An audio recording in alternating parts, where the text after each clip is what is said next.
koonkan aadmiga jooga qof kasta kurbadiisiyo kaskiisuu hadlayaaho dadku waa Kalamaan haddii aad kululaato halla boodin ka shee kaalintaada ka qaado dadku waa Kalamaane wixii kula wanaagsan qaar baa kohanayee ha kasoomin dhagayste dadku waa Kalamaane intaasi waa kaftan waane markanna ku soo dhawaada xubintii Kalamaan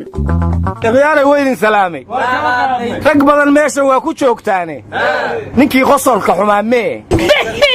baydhabo jira baydhabo cudur xildoon la yiraahdo ninkaas qosol xumaa ku dhacayo inuu koonfur galbeed musharax ka yahayaan maqlay ki ay doorade abootadiisa doorahe warnamayo waxa la yiri xilligan haddaan fiiriniyo xaaladaha taagan xilka rag u tartamay waxa ku adag xisho daran marka ninna ha u dardaar warinina waa la wada doonayaa xil inuu ku guuleystana cid duudaysa ma leh hortana minyo waxaan iska dhaafa lankaas ku ay doona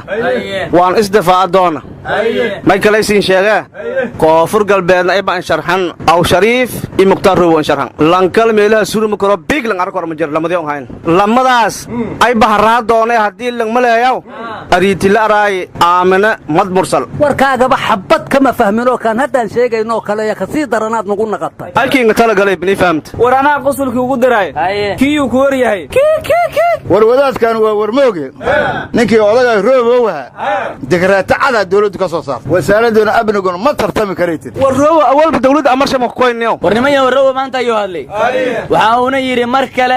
kale ayaan ku celinayaa inaan ahay musharax u taagan xilka koonfur galbeed waxaan wax ka qabanayaa buu yiri saddex waxyaabood ciidanku sheega dawladda dhibaatada ka geysay deegaanada koonfur galbeed khawaarijta al-shabaab iyo qabyaalada uu yiraahday koonfur galbeed bay dhibaato ku hayaan saddexdaas waxba aan ka qabanayaa buu yiri warroobo wuxuu yiri warka dawladda ka soo baxay waa khilaafkii kala dhaxeeyay madaxda maamul goboleedyada aniguna madaxweynayaashaasi ayaan ka mid ahay aryaadaha war ma haysiin madaxweynayaasha maamul goboleedyada iyo madaxweyne xasan sheekh gudoomiyihii xisbigii nabadda iyo horumarka Kenya isugu tageenaa la yiri beesha caalankana waa la kulmeenaa la yiri dawladdu ma joogta ununka joognahana la ka hor haaqay dhaheen ununka fadhiisayne ma laga yeelay he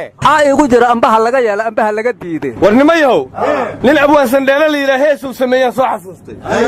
sideen wax idin dhahnaa haddaan hadal idin dhacayn maxaa limane sugtaan darbaaxa miyaad rabtaa marka waxaan la yaabanahay madaxda Soomaalida war iyo waana uma dhinne man darbaaxay rabaan abow dharmaajo dhow war ma madaxdaad sheegaysaa mase siyaasiyiinta xanaaqsan oo la sheegay weey runta haddii la rabo siyaasi Soomaaliyo faraxsan ma jiro hadda u jirana waa midaan damiir lahayn oo ebeera xalugu farxayo ma hayaal war ma haysiine qof dawladda u shaqaayo mucaaradka salaamina la yiri aryaadaha ma weesaday jabiyaanyal la salaamin xaal loo yiri warka iga dhex galine shaqadiisa ku weynayaa la yiri ma qodob dastuurka ah qaba qodobka koowaad farqadiisa labaad dastuurka nabadii nolol ayaa qaba inta aad u hadlaysaan sida inaad marti ka tihiin dalkiina wali ma dhawidiin horumarna ma aadan gaarin warqayri kooyige gafadhiga warshadaal wiireeyra ayaa wuxuu ka qayb galay shir ay isku yimaadeen xisbiga xasan sheekh kadibna waraaqda garaataha duqa magaalada muqdisho yariiso soo saaray hadda shaqadii waa laga eriyay ninkaas war markii hore shadar dikraato lagu magacaabine maxaa dikraato xilka looga qaaday war waxa dikraatada shaqada looga joojiyay waa shirkadii bilicsan loo bixiyay maalintii gudoomiyaha yiri shaqadiina waa ku faraxsanahay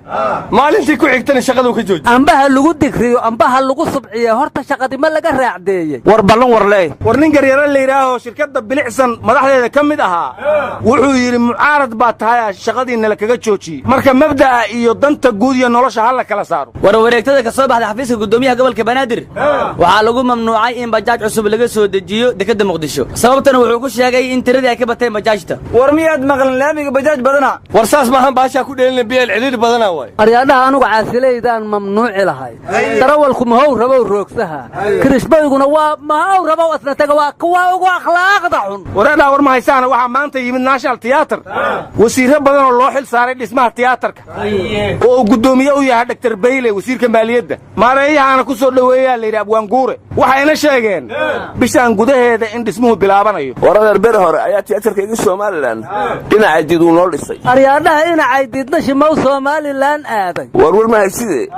ninka Hargeysa lagu soo dhaweeyay waa Abwaan Cabduluux Yuusuf de waxaan ku soo dhaweynay calankii Soomaaliland iyo deekiini xaatir cabdidhuuxa hargeysa lagu xiraa minaad xirtiin hooga ka dhaca dhagaha farwaa gashaysiin naw hadduu cirka eegaba waan xidhaynaa war ma haysiine waxa mooshinka laga keenay waa madaxweynaha Hirshabeelle Waare xildhibaanadii mooshinka keenayna waxay dhaheen madaxtooyada Soomaaliya fargelin nagu hayse anaga diisaan ka qaadna xilke warniyo Hirshabeelle baarlamaankooda lama fududeysan karo madaxweyne rideen awale mooshinkan ma mid siyaasadeed madaxa geedland ka dambaysa mase waa mid qaanuun oo dhab oo la isku ridayo war meedha waa mooshinkiini ama guuri jiray ariya wax kale ma hay waare waxa lagu heestaa xaad dawladda ku geeyay war mooshinadii galmudug xagay marayaan war kaambiya lagu kala jiro waa la kala nasanaya wareeda xisbiga EPRDF ee talada Itoobiya haya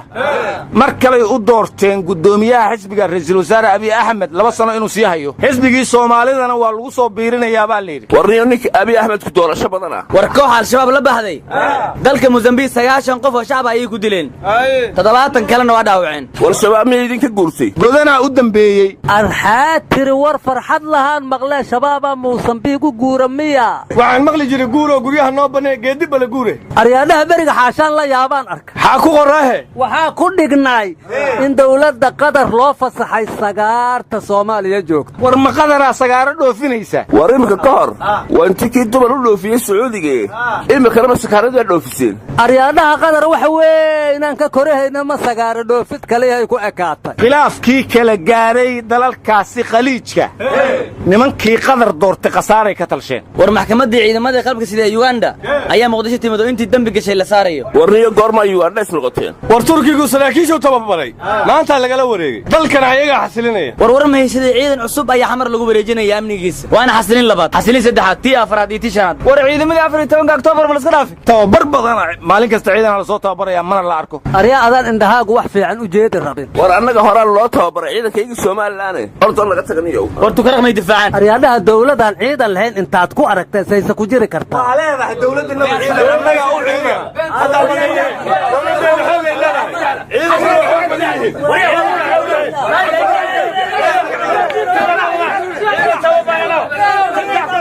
war yaa baxa beerka caarahaydin goysay war adigu habaar weyna